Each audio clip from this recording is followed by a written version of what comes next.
Ahora sí. Pues sí, bueno, pues hola a todos, muy buenas tardes. Mil gracias a todos por dedicar este tiempo a estar aquí con nosotros. Mi nombre es Andrea Iriondo, soy Partner Development Manager en el equipo de Microsoft España. Trabajo con partners en España, con empresas como Factorial, fabricantes de software, y empresas como Encamina, partners tecnológicos, integradores que nos ayudan a desarrollar soluciones innovadoras en nuestros clientes. Y nada, pues muy contenta de haber podido unido a estas grandes empresas aquí hoy para que os cuenten un poco más sobre, bueno, pues cómo poder implementar esta cosa que tanto se escucha por ahí hablar, que es el copilot, ¿no? Que también me imagino que aquí también el equipo os dará una idea de, oye, qué significa esto, qué es Copilot, qué es este tipo de inteligencia artificial que podemos usar en nuestras empresas. Y nada, queríamos traeros un caso de éxito, un caso real, porque sé que muchos de vosotros pues tenéis interés en implementar esto y muchas veces no sabéis cómo. Entonces os hemos traído aquí dos cracks para que os lo cuenten. Y nada, pues por mi lado, yo trabajo, como os comentaba, en el área de Microsoft apoyando en este tipo de proyectos, así que nada, cualquier cosa, cualquier duda que necesitéis, pues también estoy disponible. Y paso aquí la palabra a Laura del equipo de Encamina para que os cuente un poco más sobre pues, lo que vamos a contar hoy y que dé paso al equipo.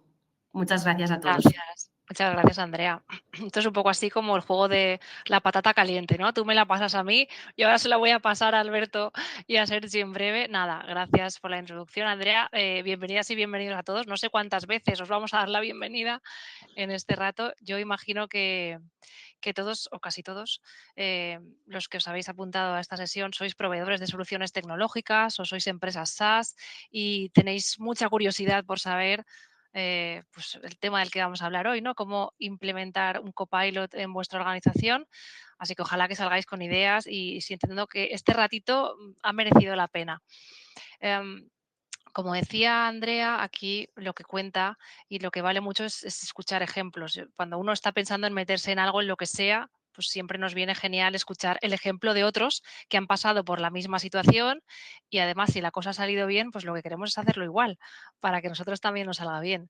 Por eso, pues hoy contamos con la participación de Factorial, que bueno, es un partner destacadísimo de Encamina, también de Microsoft, y ellos nos van a compartir su experiencia de lo que ha sido implementar un copilot en su plataforma y en su aplicación. Así que para empezar, vamos a conocer un poquito más a Factorial, también a Encamina, y para eso os voy a contar en 30 segundos pues a qué nos dedicamos unos y otros, por si no nos conocéis, que es muy posible que así sea. Si digo algo incorrecto, tú me corriges, Sergi, sobre Factorial. Nació en 2016 en Barcelona. Desde entonces ellos no han parado de crecer. Son una plataforma súper completa que ayuda a las pymes a gestionar su día a día de forma automatizada, sobre todo en las áreas de recursos humanos, de finanzas y de tecnología. Y todo esto, pues desde un único lugar. Tienen ya creo que más de 13.000 clientes en un montón de países. En 2022 además se convirtieron en unicornio tras una ronda de inversión bastante potente. Y además hoy justamente ha salido también publicado en medios una noticia de Factorial que ha ampliado su inversión con General Catalyst y así se consolidan como el software de gestión empresarial líder en Europa. Así que nosotros encantados de tenerlos como aliados porque desde Encamina compartimos su visión, compartimos sus valores y además tenemos muchas ganas de seguir creciendo juntos. Y sobre Encamina, ¿qué os puedo contar? Pues nosotros somos una consultora tecnológica premium.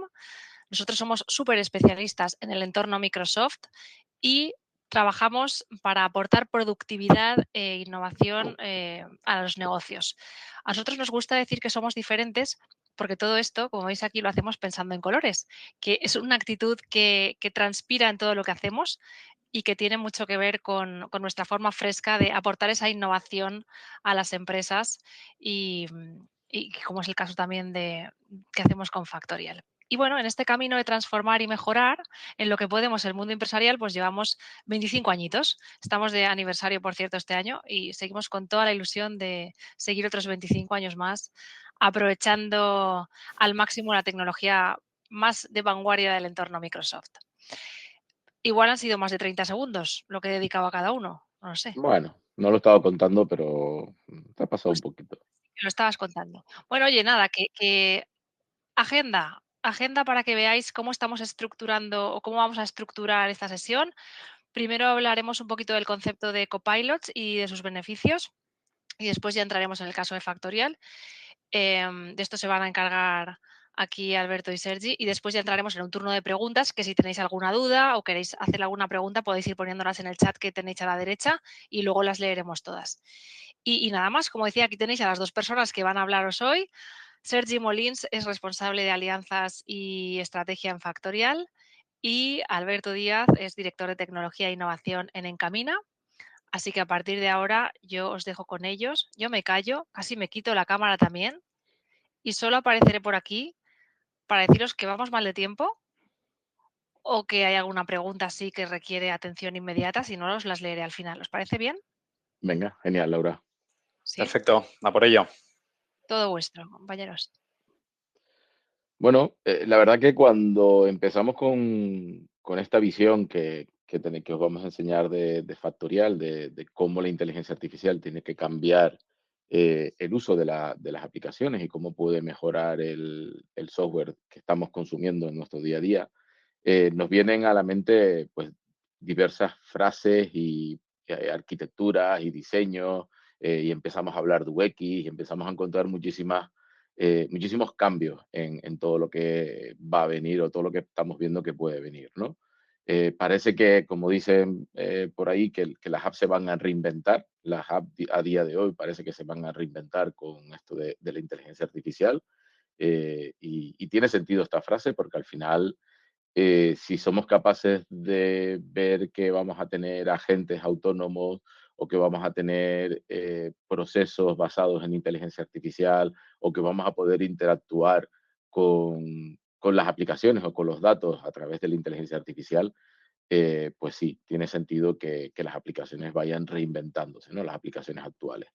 Y parece también que habían casos de uso que antes no eran viables y que ahora pues parece que van a permitir crear nuevas aplicaciones, nuevos modelos de negocio o incluso nuevas empresas basadas en la inteligencia artificial o gracias o a la ayuda de la inteligencia artificial. Y este que os vamos a contar hoy es un ejemplo de todo esto, ¿no? De cómo somos capaces de reinventar y cómo parece que pueden llegar nuevos modelos de negocio a través del uso de la inteligencia artificial.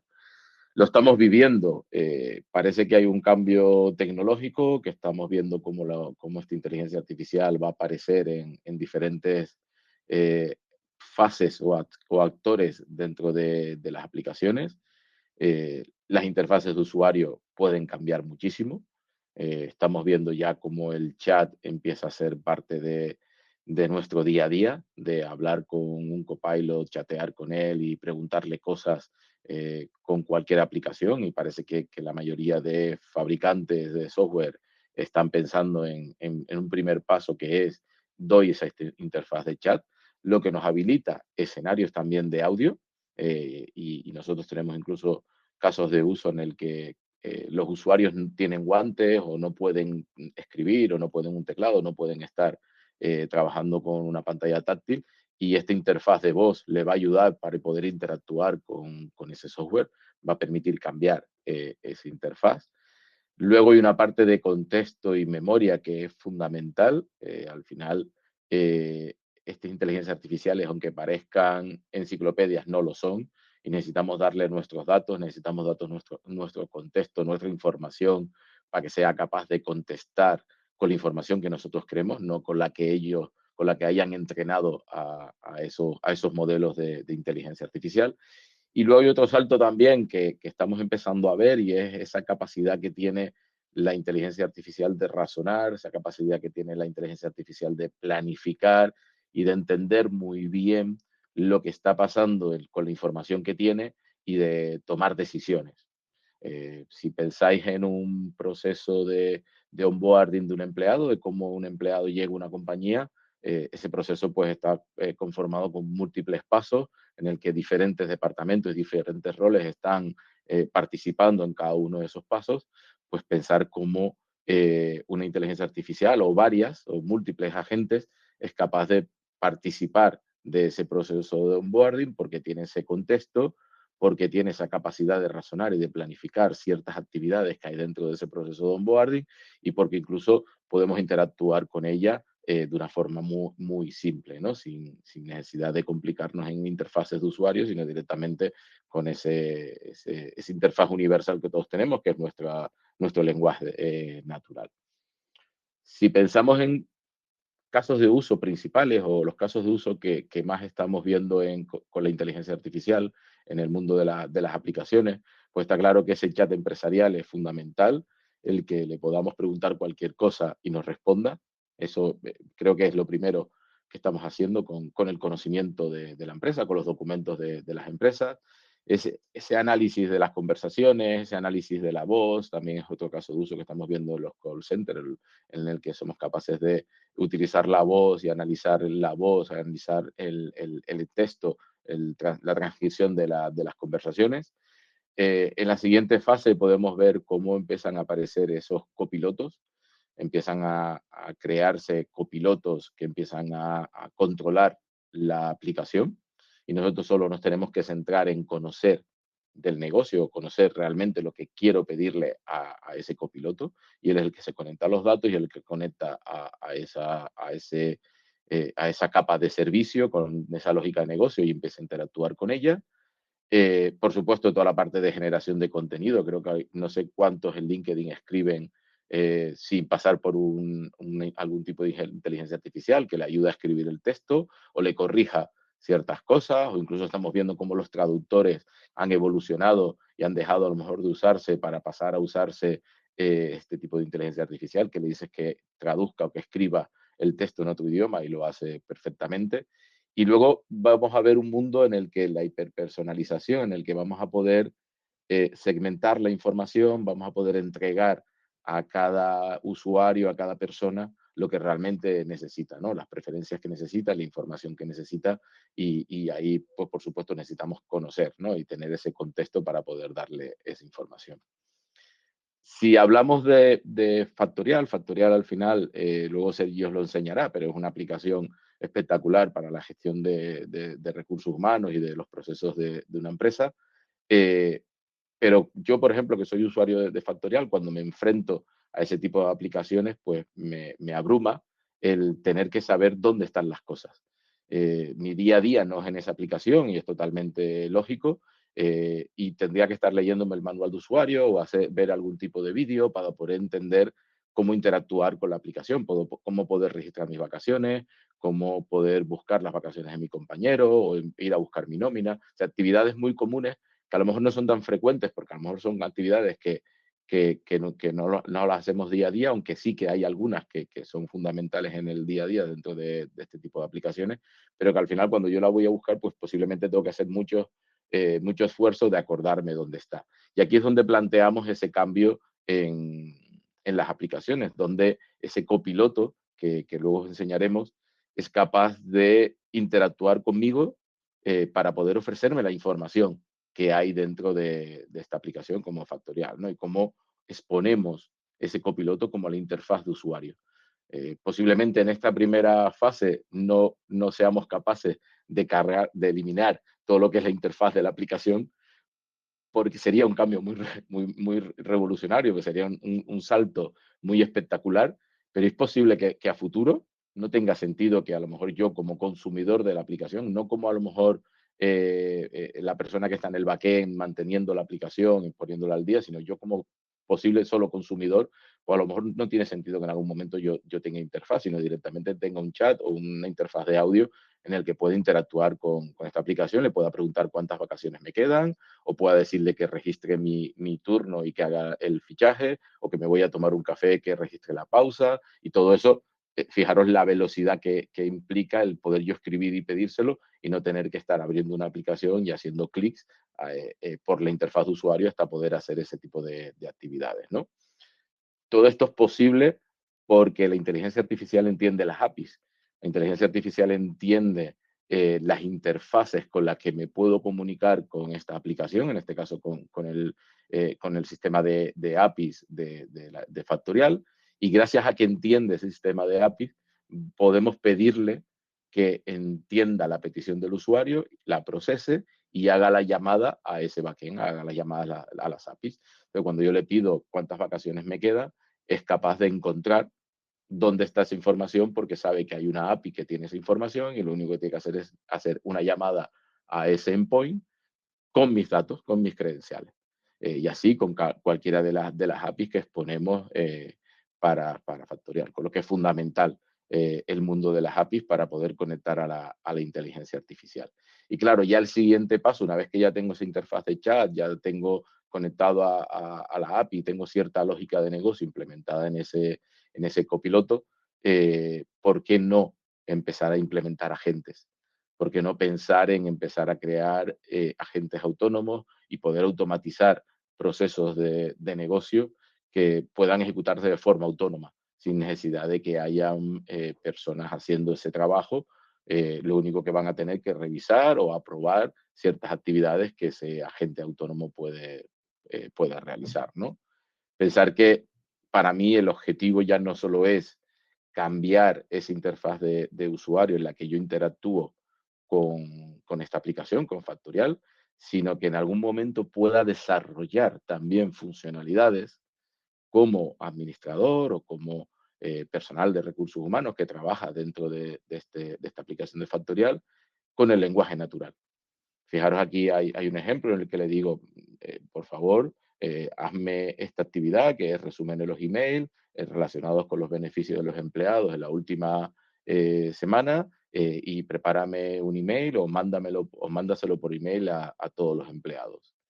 Eso que antes nos llevaba, pues posiblemente en este tipo de aplicaciones, a arrastrar diferentes cajitas en algún tipo de interfaz de workflow en el que me permitía poder programar mi interfaz de usuario y poder decidir y tomar decisiones en base a una lógica muy determinista, pensar que el usuario pueda hacer este tipo de desarrollo, este tipo de procesos directamente con lenguaje natural, me parece muy, muy radical el cambio y creo que estamos cerca de llegar a poder hacer eso, ¿no? Con lo que al final simplificamos mucho el desarrollo porque todo esto está basado en la inteligencia artificial y lo que va a hacer es interpretar este tipo de actividades que están escritas en lenguaje natural y simplifica muchísimo también que el usuario tenga que entender que hay una herramienta de procesos, una herramienta de workflow donde poder programar este tipo de actividades, ¿no? Con lo que al final poder conseguir llegar a ese modelo de agentes autónomos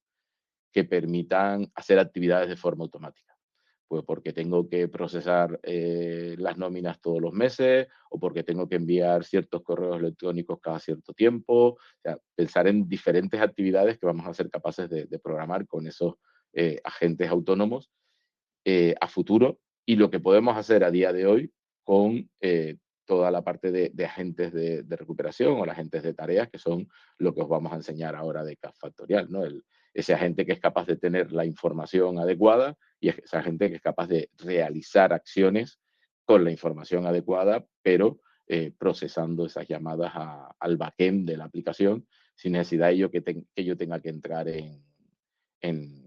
a navegar por las diferentes pantallas de la aplicación, ¿no? Y para mí ese es el cambio que en diferentes fases vamos a ir viendo en las aplicaciones que vamos a consumir todos, ¿no? Lo vemos en Office 365, como Microsoft cada vez introduce Copilot en casi todas las aplicaciones y con más funcionalidades, y creo que empezaremos a verlo en aplicaciones de negocio y en aplicaciones que vamos a poder consumir, como puede ser la de Factorial. Sergi, ¿nos lo cuentas? Sí, por supuesto. ¿Me oís bien? Sí, te oímos perfecto. Perfecto. Oye, pues antes de nada, muchas gracias, Encamina, Alberto, equipo, Microsoft, por invitarnos. Es un placer hablar un poco de nuestra colaboración, qué es lo que hacemos y cómo estamos aplicando este sector tan revolucionario, ¿no?, que está cambiando el mundo en nuestro lado. Como decía antes a Alberto y compañeros, nosotros al final somos una empresa joven, pero que estamos creciendo mucho, no solo a nivel nacional, sino también a nivel internacional por toda Europa y las Américas. y estamos desarrollando mucho producto. Nuestra herramienta, al final, lo que hace es simplificar el día a día de la gestión de los negocios, de los equipos y de los procesos de recursos humanos y más allá, ¿no? Como veis en esta diapositiva, nuestro producto es modular, lo que significa que tenemos muchas verticales de producto distintas, no solo de procesos que son más típicos de recursos humanos, ¿no? Como sería una nómina, una contratación, reportes, sino también damos servicio en productos un poco más financieros o de operaciones. Nuestra plataforma se va desarrollando de manera constante. Tenemos un equipo de desarrolladores muy grandes que van lanzando nuevas funcionalidades, nuevas verticales, nuevos productos día a día, con lo cual es un challenge mantener la accesibilidad, la facilidad de uso en la plataforma según va creciendo, no solo a nivel vertical, sino también a nivel horizontal, ¿no? Como veis aquí, pues tenemos secciones más de portal del empleado con temas de contratos, nóminas, beneficios, tenemos más temas operativos pues como control del tiempo, ausencias, vacaciones, gestión de turnos, gestión documental. Tenemos más temas de talento, de reclutamiento, evaluaciones, formaciones y otras. Y como decía antes, ¿no? Más temas financieros de gastos, proyectos, procurement, temas de pagos, gestión de los gastos de software, licencias, etcétera, etcétera. Entonces, es una plataforma muy, muy amplia, con un abanico muy grande de soluciones, también con un abanico de tipos de clientes muy diversos y que sigue evolucionando, ¿no? Alberto, si puedes a la siguiente. Una de nuestras preocupaciones y focos desde el inicio y hasta hoy y para siempre es siempre cómo nos diferenciamos a la hora de proporcionar una funcionalidad y experiencia de uso simple para todo el mundo. Nosotros tenemos dos tipos de usuarios, ¿no? El usuario que es la empresa, el manager de HR o directores y luego los empleados. Algo en lo que siempre nos hemos diferenciado versus otras soluciones que eran mucho más complejas, llevan mucho un segmento más grande, más enterprise, más corporate, es en lo fácil que es aprender a usar Factorial, a usarlo día a día y a poder usarlo en todas estas distintas funcionalidades que os estaba comentando antes, ¿no? Y esto sigue siendo una de nuestras obsesiones a día de hoy, de cómo a la vez que el producto se va haciendo tan y tan y tan grande, mantenemos esta simplicidad de uso. Y es aquí por los cuales también nosotros estamos adaptando la inteligencia artificial, funcionalidades, prácticamente desde que salió hace unos años para seguir aplanando esta curva de aprendizaje, esta curva de uso y hacer que sea más y más simple usar Factorial. Alberto, ¿puedes pasar? Entonces, nosotros a nivel de producto, muy agregado, mucho a alto nivel, lo estamos dividiendo en tres partes, ¿no? A nivel de hasta ahora, al menos. La primera era, oye, pues la típica, ¿no? Construimos una plataforma cloud que sea accesible desde la web, con un móvil, con sus lógicas, con sus reglas, donde se pueda interactuar con el producto, donde se puedan acceder a todas las funcionalidades, donde se puedan hacer todas las acciones pertinentes, donde se puede consumir toda la información que hay en la plataforma en cada uno de los productos que tenemos, ¿no? Luego empezamos a implementar inteligencia artificial en alguna de estas verticales y productos concretos que aún teniendo la plataforma requerían de un trabajo administrativo manual que aportaba poco valor por el negocio para automatizar y hacer estos procesos más eficientes. Por ejemplo, nosotros tenemos un producto que es de reclutamiento, ¿no? Donde, oye, tú tienes que fichar a alguien para tu empresa, creas la descripción del trabajo, la posteas en LinkedIn y en los portales que sean necesarios, la gente te aplica con el currículum, tienes que revisar el currículum, asegurarte que tienen los skills y características con lo que tú estás buscando, hacer procesos de entrevista y el resto, ¿no? Entonces, esto era una funcionalidad que agrupaba todo el proceso, pero que siempre requería de una carga administrativa muy alta, solo, por ejemplo, en hacer todo el screening de los 300 aplicantes que te han aplicado de cada uno de los currículums, ¿no? Pues esto era, por ejemplo, un perfecto caso de uso donde implementar la inteligencia artificial para automatizar y hacer este proceso mucho más eficiente. Y lo que hicimos es, al final, implementar una lógica que haces con el modelo de LLM, mira todos los currículums, los compara con la descripción de la oferta que estás buscando y te da un match, ¿no? De, oye, este candidato tiene la experiencia que estás buscando, este candidato tiene los skill sets y conocimiento que estás buscando y te dice, pues mira, de estos 200 aplicantes, estos 150 ni te los mires porque son irrelevantes, céntrate en estos 50 y te voy a dar un scoring de match de cada uno de ellos según lo que estás buscando. Pues este, por ejemplo, es uno de los productos que hemos conseguido mejorar muchísimo gracias a la implementación de la inteligencia artificial, pero siempre dentro de la plataforma, ¿no? Y como esto tenemos muchos otros ejemplos. ¿Qué pasa ahora? Pues que con todo el mundo del copilot, de los agentes, se nos abre una nueva puerta de decir, ostras, uno de estos challenges que tenemos hoy en día, de que empezamos a tener muchos productos que son distintos, que es muy amplio, que cuesta de enseñar a la gente y que lo usan en el día a día, podemos hacerlo más accesible. Podemos ponerlo también en los entornos donde la gente trabaja en su día a día, ¿no? Y con una interacción, como decía Alberto antes, mucho más natural del lenguaje, podemos incluso simplificar aún más la experiencia y la interacción de nuestros usuarios con Factorial. Y aquí es donde entran pues todo el mundo del proyecto de los agentes con Copilot, inteligencia artificial que estamos haciendo junto a Encamina. Siempre con el mismo objetivo, ¿no? De cómo podemos seguir bajando la barrera de adopción, bajando la barrera de dificultad y que la gente pueda usar Factorial de manera más sencilla, más accesible y de manera más simple. Vale, siguiente diapositiva. Y esto es un poco cuando nos sentamos con Alberto, el equipo, y empezamos a hacer toda la definición del proyecto y a plantearnos, oye, ¿qué queríamos hacer y por qué? Estas eran un poco las áreas en las que nos centramos para definir y acotar bien este agente, cómo tenía que ser, qué tenía que hacer, accesos y todo, ¿no? Pues obviamente el primero es pues, definir los modelos que queremos usar, que ahora hay muchos variopintos, todos muy buenos, pero hay algunos que son mejores que otros en ciertas particularidades. Entender muy bien quién va a ser el usuario de la gente, ¿no? En nuestro caso, pues va a ser el manager, la persona de recursos humanos, va a ser el empleado final, van a ser los dos, tiene que ser distinta, ¿no? ¿Dónde queremos que realice la interacción? En este caso, nosotros queríamos empezar porque esta gente esté lanzado dentro del entorno de Teams, ¿no? De Microsoft Teams, del usuario para incluso hacerlo más accesible, ¿no? Para, oye, ¿cómo podemos ponerlo en una herramienta que ya usa en su día a día? El alcance de las funcionalidades de la gente, obviamente, ¿no? ¿Qué tiene que hacer y cómo? En nuestro caso no queríamos hacer únicamente un agente que consumiera información, la resumiera y te la diera, sino que también pudiera hacer acciones en la plataforma.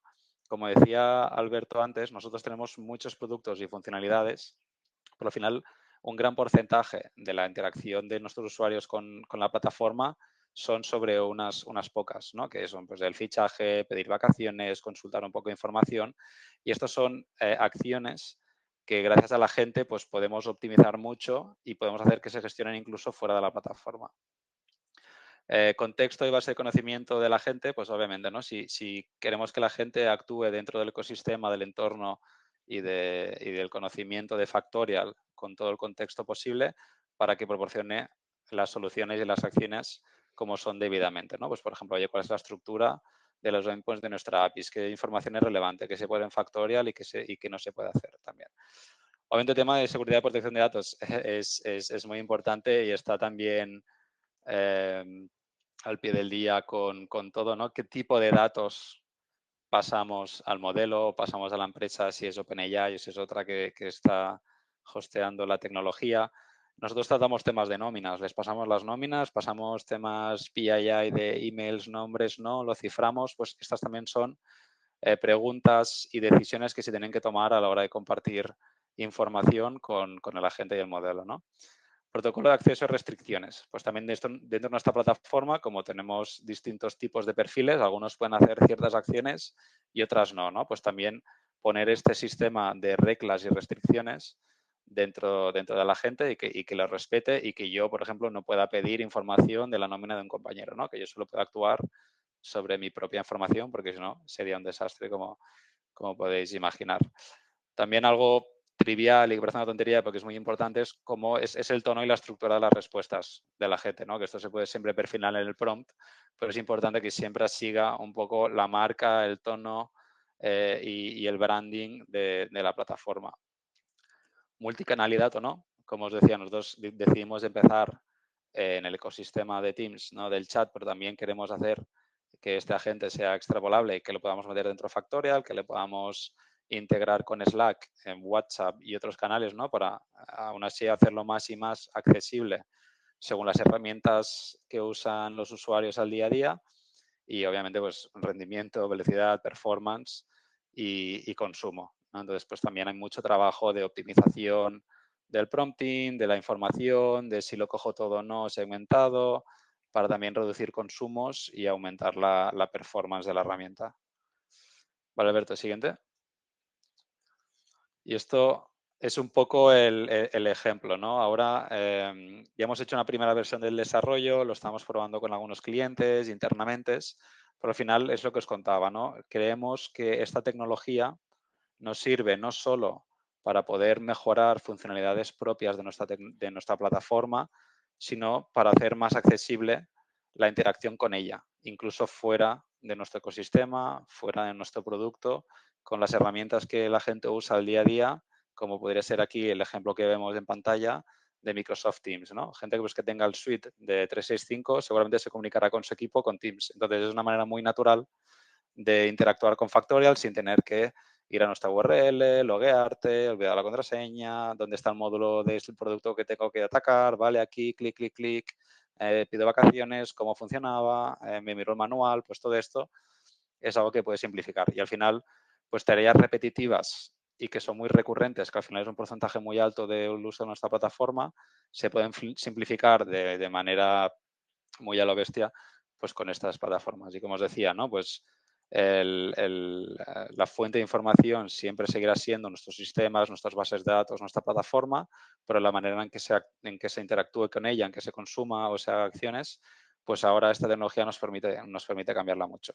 Y, por ejemplo, en este ejemplo que vemos en pantalla, que es un pequeño GIF, pues vemos un poco la interacción con el bot, ¿no? Que pide unas vacaciones, cuáles he hecho, entonces te da la información, también le dice, oye, créame una nueva vacación para este día, te lo crea y te da la confirmación en la respuesta, qué tareas tengo, entonces puedes hacer muchos tipos de interacciones con la IA de manera natural, muy rápida, muy sencilla y muy accesible.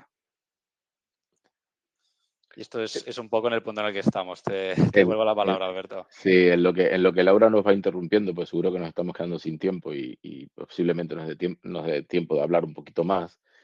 Pensar que no estamos hablando de un desarrollo muy complejo, primero porque Factorial había hecho ya su trabajo y es tener una exposición de APIs, tener unas APIs que permitía poder consumir desde fuera de Factorial esta información, que esas APIs llevan una autenticación con las credenciales del usuario para saber quién es quién, que me parecía fundamental. Pensar que cuando yo le digo, oye, ¿cuáles son las vacaciones de Laura? Lo que va a comprobar es si yo tengo permiso de ver esas vacaciones y me va a responder, con lo que es fundamental que esa API esté bien formada como Factorial la tenía y que al final responda a la lógica de negocio que necesitamos exponer. Y a partir de ahí es un desarrollo de un agente en el que yo pues tengo un desencadenante que al final en este caso es un chat, pero pensar que puede ser un correo electrónico, que puede ser cualquier otro tipo de desencadenante que pueda hacer que la IA se lance, que voy a tener una serie de acciones. Aquí teníamos acciones de quién es quién, aquí teníamos acciones de la parte de vacaciones, la parte del control horario, parte de documentos, o sea, de los diferentes módulos o submódulos que tiene Factorial, nos permitimos tener diferentes grupos de acciones para que la inteligencia artificial supiese cuándo tiene que llamar a cada una de ellas.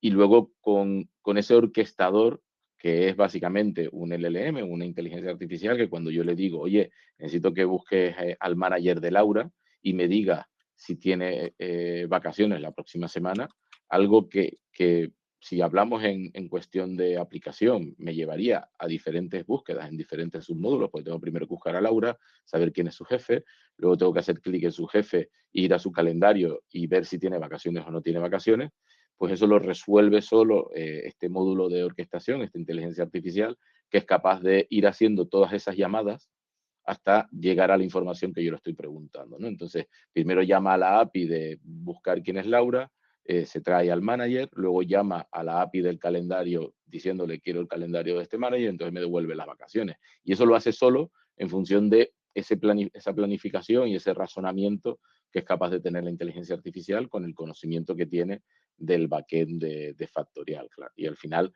fijaros que no estamos hablando de un proyecto complejo, pero sí que tiene ciertas piezas que son fundamentales para que todo esto funcione como estáis viendo, ¿no? Una es la API, que haya una API bien expuesta y bien documentada, y que luego elijáis un modelo de inteligencia artificial, como comentaba Sergi en las slides anteriores, que os permita hacer esas actividades como estáis pensando y como queréis que las haga vuestro usuario. Pues como me invocas, Alberto, yo aparezco. Ya, lo sé, Pero lo es sé, lo que, sé. pero porque me has llamado. Que vamos bien de tiempo, vamos relativamente bien de tiempo, pero tenemos asistentes que están ansiosos ya por llegar a la parte en la que tenéis que hablar de cómo implementar un copilot cuando estamos en una empresa SaaS.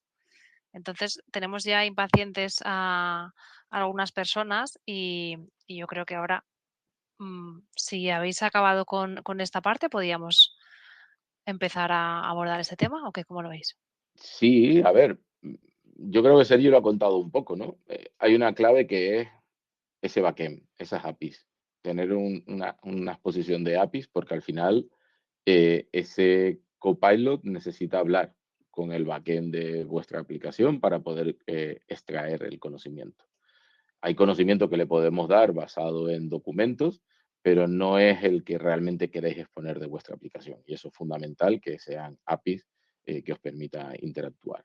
A partir de ahí, elegir un modelo de inteligencia artificial, porque tenéis que resolver ciertas cosas que no son lógicas deterministas, no las vais a poder implementar con un if, como hacíamos antes, o con un switch. No hay lógica determinista que yo diga, no, cuando el usuario me pregunta esto, voy a hacer esto, cuando el usuario, no, sino que le estás dando una interfaz al usuario que puede preguntar cualquier cosa. Y cualquier cosa quiere decir que a lo mejor tengo que hacer 3 o 4 o 5 llamadas al backend para poder resolver la pregunta del usuario. Son cosas complejas que no vais a poder resolver de una forma determinista, sino que necesitamos ese LLM que permita orquestar. Y luego, Sergi lo ponía en las claves, voy a poner tu slide, Sergi, porque me parecía pues, muy buena cómo se planteó todo esto, ¿no? El saber quién es el arquetipo del usuario, saber a qué usuarios van a estar dirigidos, porque al final os va a permitir segmentar funcionalidades y centraros bien en esas funcionalidades.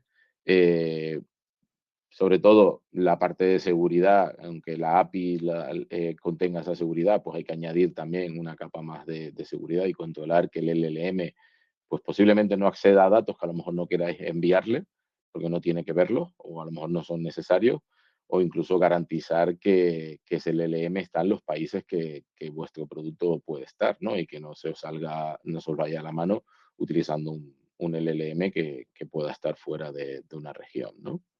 Laura, te he invocado de nuevo. Estás en mute. Es que soy nueva en esto. Que tenéis más preguntas. Venga. Para empezar, dice Francisco, ¿cómo hacemos un plan de desarrollo? ¿Cómo hacemos un plan de desarrollo? Bueno, pues al final hay que planificar las actividades como si fuese un proyecto de desarrollo normal. No hay mucha diferencia, salvo que sí que tenéis que tener en cuenta que hay una fase un poco de investigación. Hay una fase en la que tenéis que encontrar ese LLM que resuelva vuestros casos de uso. Por ejemplo, si hablamos de la parte que Sergi estaba contando de automatizar la lectura de currículum y el procesado de currículum y demás, ahí hay horas de investigación hasta encontrar cómo resolver ese caso de uso con la inteligencia artificial. Porque a lo mejor encontráis que ese caso de uso, o sea, ese proceso de negocio no se puede resolver a día de hoy. Pero es muy importante que hagáis ese proceso de investigación, de probar con uno, modificar el prompt, iterar de nuevo en el prompt, encontrar dónde están los problemas, si es un problema de que el dato no está bien procesado, si es un problema de que no lo entiende porque el prompt está mal. O sea, pero hay un proceso ahí en el que a lo mejor os va a llevar esa investigación, pero el resto de piezas, Sergio, corrígeme, son de desarrollo de software habituales. Sí, es también tener muy claro, ¿no? Dónde está toda la información, cuál es el flujo, si le preguntan cierto tipo de pregunta, dónde ir a consumir, ¿no? Y luego él lo procesa. Al final tampoco es magia pura, ¿no? Tú no pones la IA entre toda la base de datos y el frontend y tampoco te hace magia porque sí, ¿no? Entonces hay ciertas lógicas que aún así tienes que acabar de definir, ¿no? De, oye, si está hablando de este tema, ¿dónde tienes la información o qué endpoints puedes consultar y qué estructura de datos le tienes que dar o te va a devolver para transformarlo? Pero aún así es mucho más sencillo. Sí. Tenemos otra Vale, pregunta, más Laura, creo. preguntitas. Sí, sí, hay varias. Dicen, ¿se puede hacer un copilot privado sin nube, solo con APIs? Sí, lo que pasa es que posiblemente la tecnología de día de hoy no esté todo lo maduro que nos gustaría, ¿vale? Podemos utilizar SLMs, que son Small Language Model, modelos más pequeños que se pueden ejecutar en ordenadores, y ahí lo que vais a perder es muchísimo rendimiento, no en velocidad, sino en el performance del modelo, en la precisión que el modelo pueda tener a responder, ¿vale? Y eso se irá mejorando. Y luego, si os vais a un LLM, que también podemos ejecutar en local, pues vais a tener que montar un clúster de GPUs, posiblemente de NVIDIA, unas H100 de estas que por ahí, una H200, o sea, unas GPUs muy caras y os va a costar muchísimo tener uno o dos servidores con esa GPU 24/7 ahí gastando dinero. Por lo que si os vais a un cloud, tenéis el pago por uso y va a ser muchísimo más económico, pero sí que es posible. Más preguntitas también de Francisco que se planteaba qué tipo de documentos se pueden cargar, PDF, Excel, Word. Se pueden cargar los documentos que contengan información. Y información quiere decir que el LM pueda leer el texto o que pueda sacar una imagen y pueda procesarlo. Se me ocurre ahora mismo, por ejemplo, un plano de CAD en el que tengo un plano de una casa o de una ingeniería, de una instalación eléctrica, en la que posiblemente no tenga texto, no tenga información, pero sí que hoy en día puedo sacar una foto, sacar una imagen de ese plano y decirle al LM, analiza lo que hay aquí, es un plano eléctrico y extrae toda la información posible y sobre eso poder sacar conocimiento. Pregunta Gabriela si este desarrollo se hace en Copilot Studio. Se puede hacer, lo que pasa es que posiblemente os vais a llegar vais a tener un punto en el que la complejidad de lo que estáis haciendo os vaya a dificultar muchísimo el desarrollo en una herramienta low code como Copilot Studio. Pensar que Copilot Studio es para desarrollo low code, lo que implica pues posiblemente una simplificación de las cosas. Cuando estáis hablando de posiblemente una aplicación como Factorial en el que hay muchas acciones, muchos dominios con los que hay que interactuar, pues posiblemente Copilot Studio no llegue a procesar correctamente todo eso y sin embargo en un desarrollo a medida tienes muchísima más flexibilidad para poder interactuar con lo que hace el modelo. Una preguntita de Joserra. Dice, ¿cuál es el tamaño mínimo de servidores que se pueden hacer funcionar? No entiendo muy bien tal y Un como LLM, está. sí, un Sí, sí, proyecto, un pero Large digo, Language Model. ¿tú lo has entendido? A ver, léelo Entiendo tú que está entonces. relacionado con la pregunta anterior de lo puedo ejecutar en local, ¿vale? Sí, sí, dice, hace referencia a la pregunta de Francisco. Eso es. ¿Cuál es el Pues tamaño depende mínimo de servidores? ¿Se puede hacer funcionar un LLM, un proyecto de este pues de- tipo? pues depende del tamaño del modelo. Y el tamaño del modelo implica mejor o peor respuesta. Pensar que un LLM, pues posiblemente estamos hablando de que necesita 64 o 128 gigas de RAM como mínimo para ejecutarse, más una GPU potente. Un SLM, pues creo que había el otro día alguno con 6 gigas o con 8 gigas de RAM. Entonces, depende de lo bueno que quieras que sea tu modelo, vas a necesitar más memoria, más GPU que con otro. Hay casos de uso que posiblemente un SLM simplifique mucho y se puedan ejecutar, ¿vale? Con un modelo muy pequeño. Con un modelo, por ejemplo, como lo que estamos viendo de Factorial, pues no tengo claro que un SLM, un modelo pequeño, pueda procesarlo y tenemos que irnos a un modelo muy grande de muchos gigas de RAM. Albert pregunta cómo ayuda Encamina a sus clientes o en este caso cómo ha ayudado a Factorial a conseguir este objetivo. A ver, aquí tenemos varias formas de colaborar y la colaboración con Factorial ha sido, hemos diseñado la arquitectura, hemos diseñado el prototipo, la primera prueba de concepto, la validamos con ellos, trabajamos en los casos de uso y aquí ahora pues estamos en una fase de, pues ayudamos a su equipo a entender el código para que sigan desarrollando y evolucionando la feature, la característica, y nosotros nos quedaremos como posiblemente un soporte de arquitectura o un soporte al desarrollo. Porque el objetivo es que Factorial asuma esta funcionalidad y la puedan seguir evolucionando y puedan seguir trabajando y que nosotros a lo mejor podamos llegar a otro proyecto de innovación y ayudarles a adoptar otra nueva tecnología. Sí, también por añadir de mi lado que nos ha ayudado mucho a acelerar toda la adquisición de conocimiento, ¿no? Porque Encamina ya había trabajado en proyectos similares en otros lados y nosotros era la primera vez que lo hacíamos. Entonces nos ha ayudado a ir mucho más rápido a nivel de conocimiento, efectividad y ahorrarnos problemas que ellos se habrán encontrado en el pasado y habrán resuelto muchas veces. Y también en tener esa capacidad de desarrollo extra que a veces nuestros equipos no llegan, y poder apoyarnos en el equipo pues, de Encamina ha sido súper clave para poder avanzar rápido y hacer otros temas en paralelo también. Eso es, pensar que Factorial tiene un roadmap de funcionalidades que tienen que ir trabajando y que al final su equipo está centrado en eso. Entonces, pues ojalá, y aquí corrígeme, Sergi, tuviesen tiempo de decir, paramos esto y nos ponemos a investigar y a innovar y a ver cómo podemos sacar esta nueva funcionalidad con IA y dejamos lo otro. Posiblemente eso en un producto pasen en ciertos sprints durante todo el año, pero no puede ser continuo.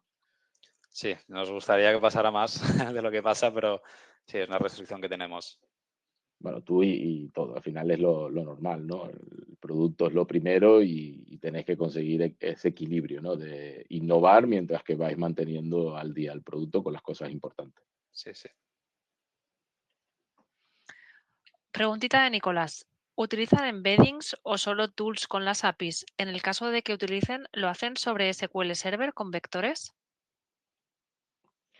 En este caso solo hay APIs, no hemos añadido todavía conocimiento, que es lo que se puede plantear en siguientes fases, de poner el manual de funcionamiento de la aplicación y de poner información que se tenga que vectorizar.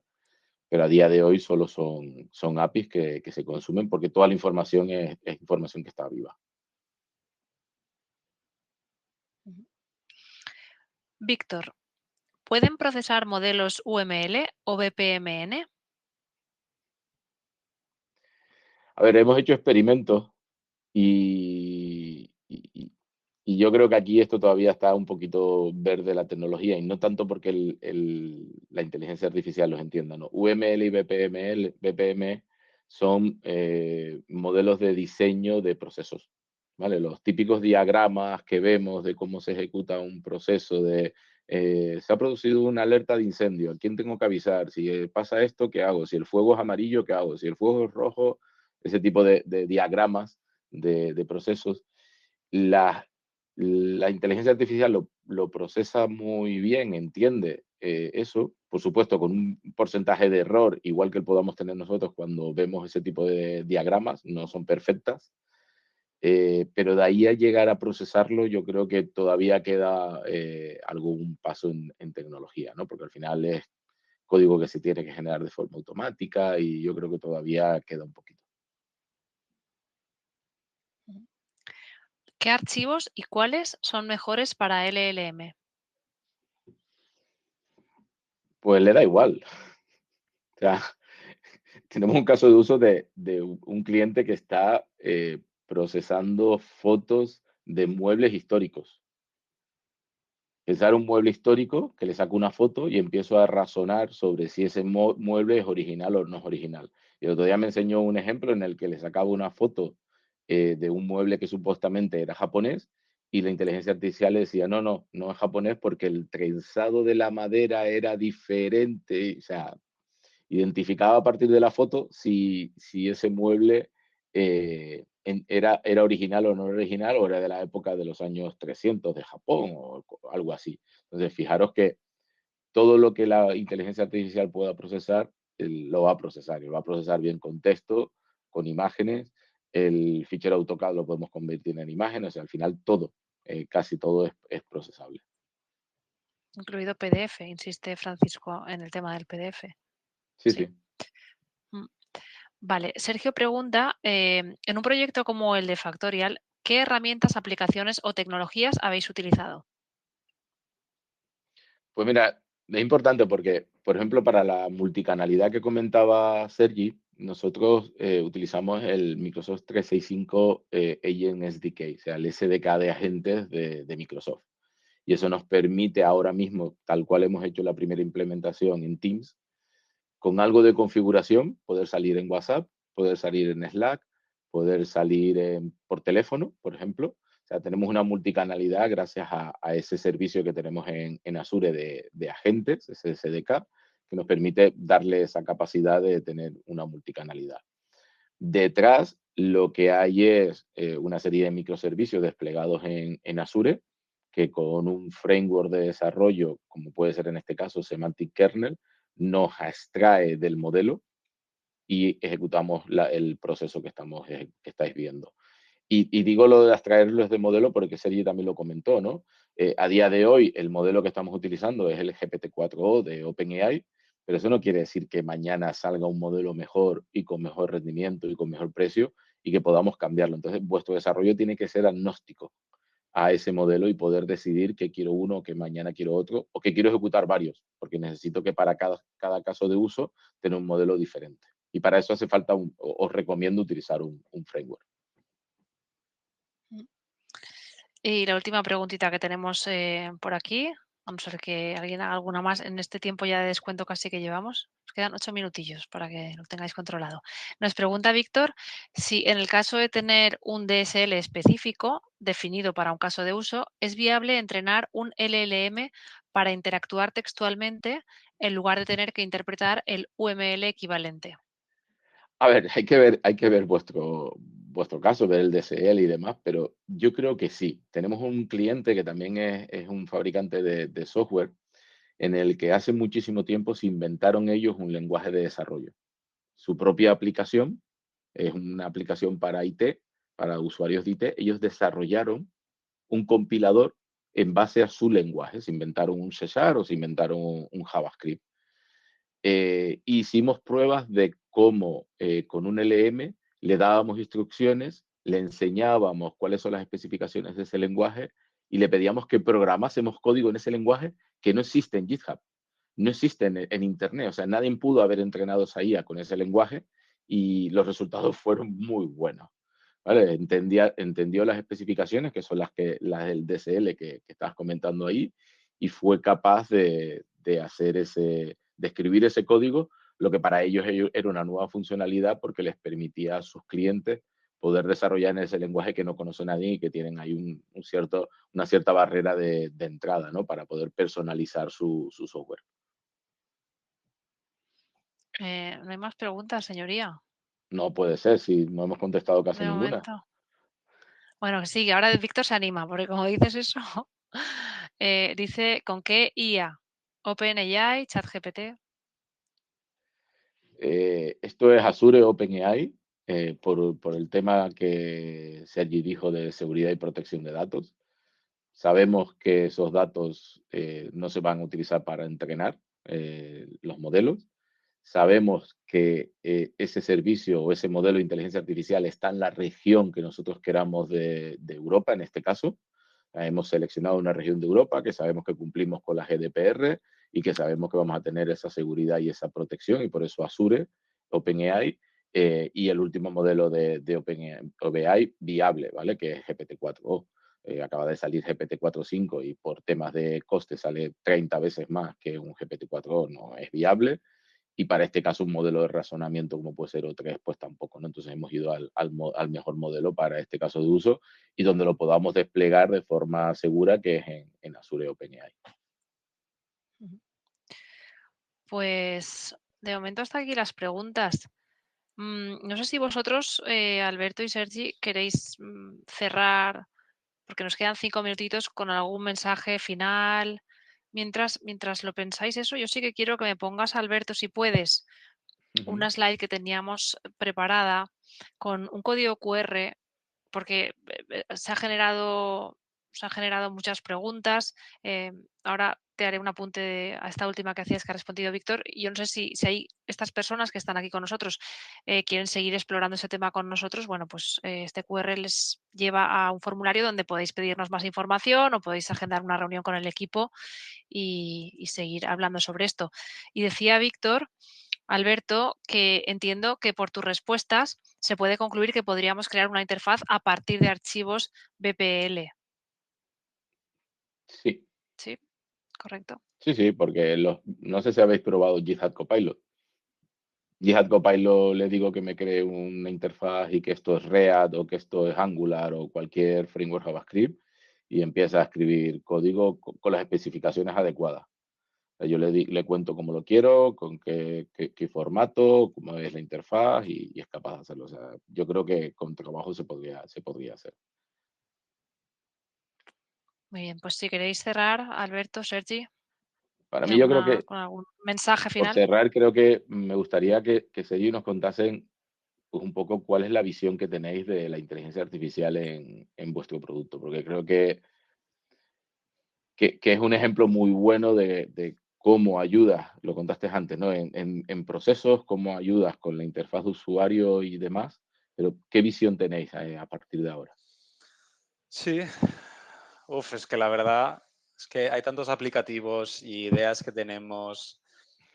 Yo creo que son tres cosas, ¿no? Una es de los productos existentes, cómo sacas nuevas funcionalidades, ¿no? O cómo los mejoras, pues como el ejemplo que ponía antes. Otro ejemplo muy rápido, tenemos un tema de módulo para hacer analíticas de datos, pero hay mucha gente que no domina y no sabe hacer la configuración de los reportes o los gráficos, ¿no? Pues esto también te permite solucionar. Entonces, yo creo que una es esto, de solucionar y mejorar mucho productos existentes. La segunda es la que hemos comentado, ¿no? De ayudar a la accesibilidad y hacerlo más accesible y en más sitios a la vez. Y la tercera es que también te abre la posibilidad de desarrollar productos totalmente nuevos que antes no eran imposibles y que no se podían hacer o que eran muy complicados y que con esas tecnologías son muy fáciles. Entonces yo creo que al final es entender bien qué es lo que quieres hacer. Uno de los retos que comentabas, Alberto, ¿no?